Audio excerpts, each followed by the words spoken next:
प्यारे छात्रों, जो बहुपद की हम पहले एक दिन पढ़ा चुके हैं, एक्सरसाइज 2.1 करा चुके हैं, तो इसी श्रृंखला में बहुपद को हम आगे बढ़ा रहे हैं। तो सबसे पहली बात कि बहुपद का मान, ये बहुपद का मान होता क्या है कि दिए गए बहुपद में चर का विशेष मान रखने पर प्राप्त मान बहुपद का मान कहलाता है। इसको देखेंगे हम क्या होता है।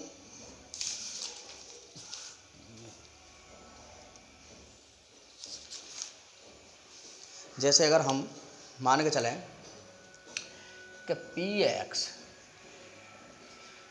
एक्स बराबर 5x³ minus 2x² plus 6x plus 1 रख दिया और हम कोई मान ले रहे हैं कि हम x बराबर 1 रखने पर और p1 निकालें, यानी x बराबर 1 पर इस पॉलिनोमियल्स यानी इस बहुपद का मान कितना होगा।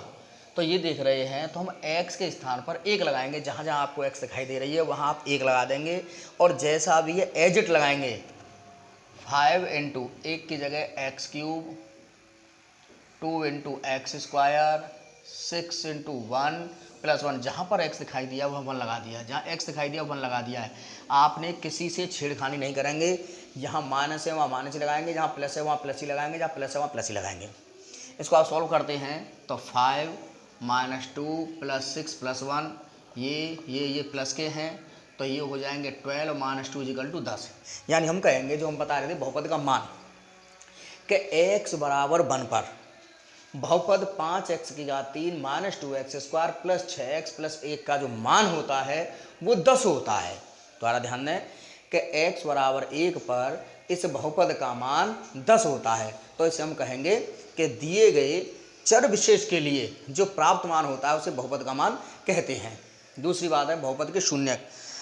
चीज़ वही है, लेकिन हमारा क्या है कि जिस मान को रखने पर बहुपद का मान शून्य हो जाए, जिस मान को रखने पर बहुपद का मान शून्य हो जाए हम उसे शून्यक कहेंगे।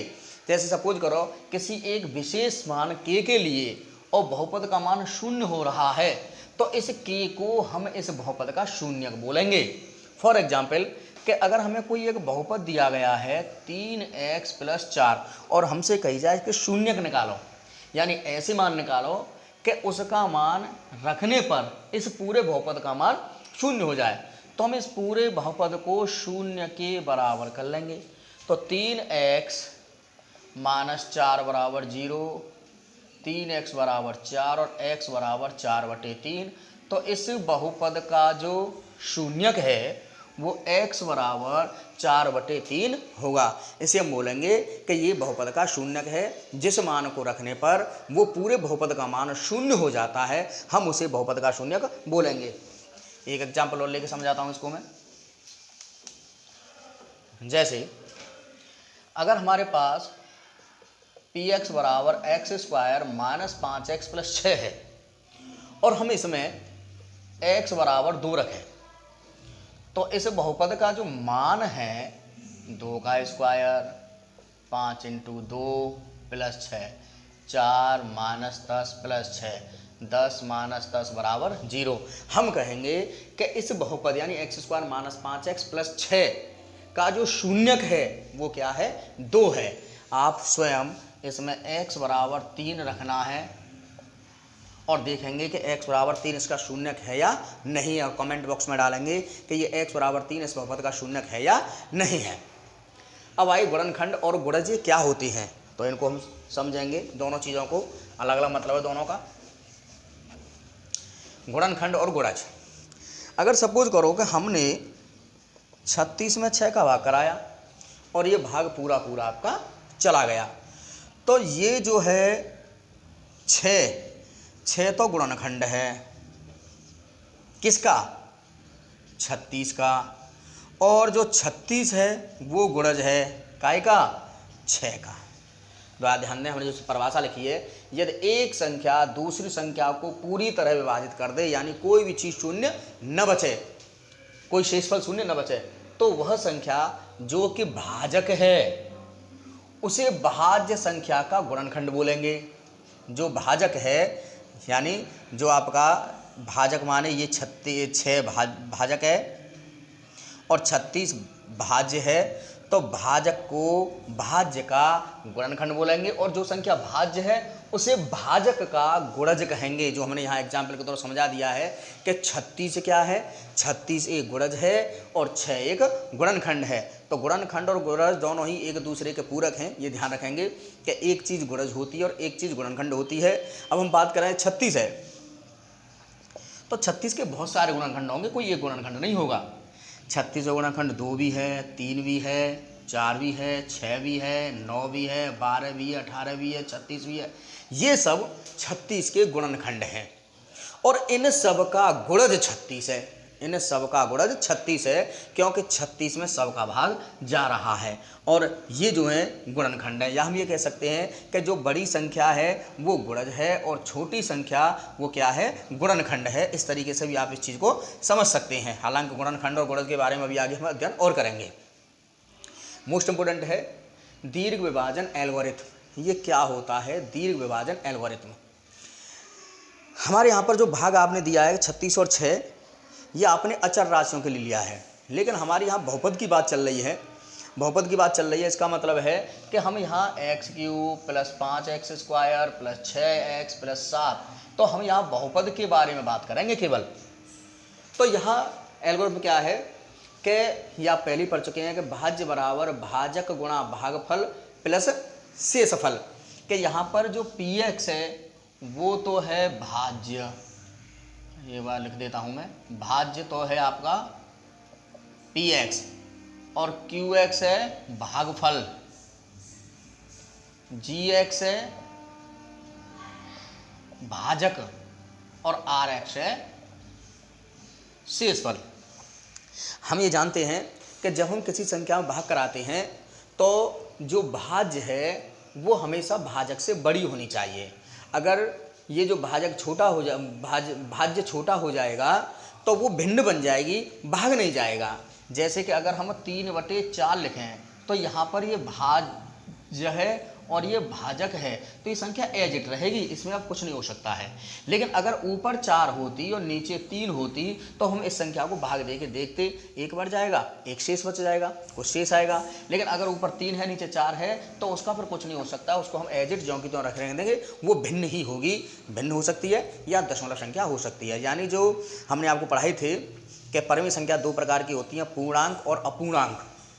तो जो अपूर्णांक हैं वो 2 होती हैं, एक भिन्न और एक दशमलव संख्याएं। तो भिन्न और दशमलव संख्या ये 2 प्रकार की होती हैं। तो थोड़ा ध्यान दें कि अगर हम किसी भाज्य में किसी भाजक का भाग कराएं और भागफल आए qx और शेषफल आए rx, तो हम इस संख्या को इस तरीके से भी लिख सकते हैं। यहाँ पर एक शर्त क्या है कि जो gx की घात है वो या तो छोटी होनी चाहिए या बराबर होनी चाहिए काय की px की घात के। gx की जो घात है वो px से बड़ी न हो। फॉर एग्जाम्पल कि अगर px का मान x³ + 5x² + 6x + 7 है तो इसका जो मान है जो gx का इससे छोटा ही होना चाहिए, बराबर होना चाहिए। अगर हमने gx का मान x की घात 4 कर लिया तो इसकी घात बड़ी होगी, भाग की क्रिया नहीं होगी।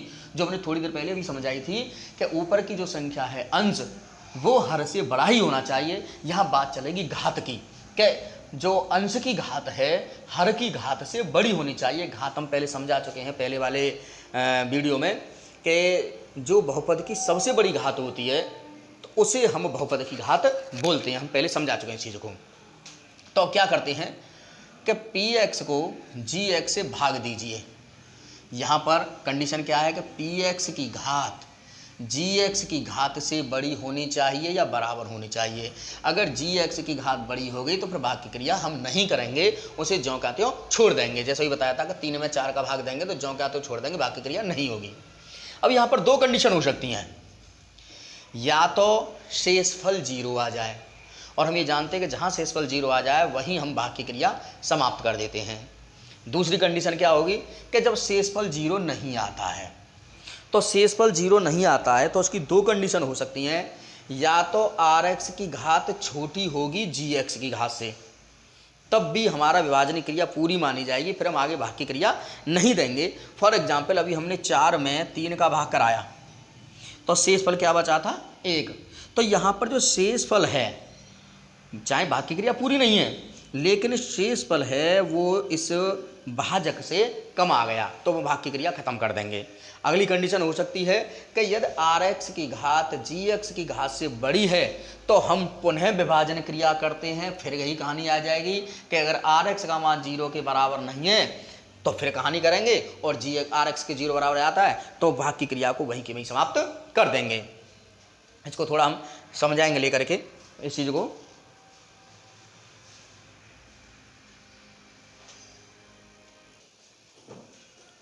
हम यहाँ पर एक एग्जाम्पल ले रहे हैं कि अगर यहाँ Px ये है Gx ये है तो हमें Rx और Qx का मान निकालना है। तो x² माइनस 5x प्लस 6 इसमें हमें भाग कराना है x माइनस 2 का। तो यहाँ पर हम देख रहे हैं कि Px की जो घात है वो है 2 और Gx की जो घात है वो है 1, जो सबसे बड़ी घात है वो घात मानी जाती है। तो यहाँ पर हम देख रहे हैं कि Gx की घात छोटी है Px की घात से, अतः हम यहाँ पर भाग देने की क्रिया जारी रखेंगे। तो यहाँ पर ये x² है, यहाँ पर x है, यानी यहाँ पर घात 2 है और यहाँ पर घात 1 है तो एक घात की और आवश्यकता है, अतः हम यहाँ पर x का गुणा कराएंगे।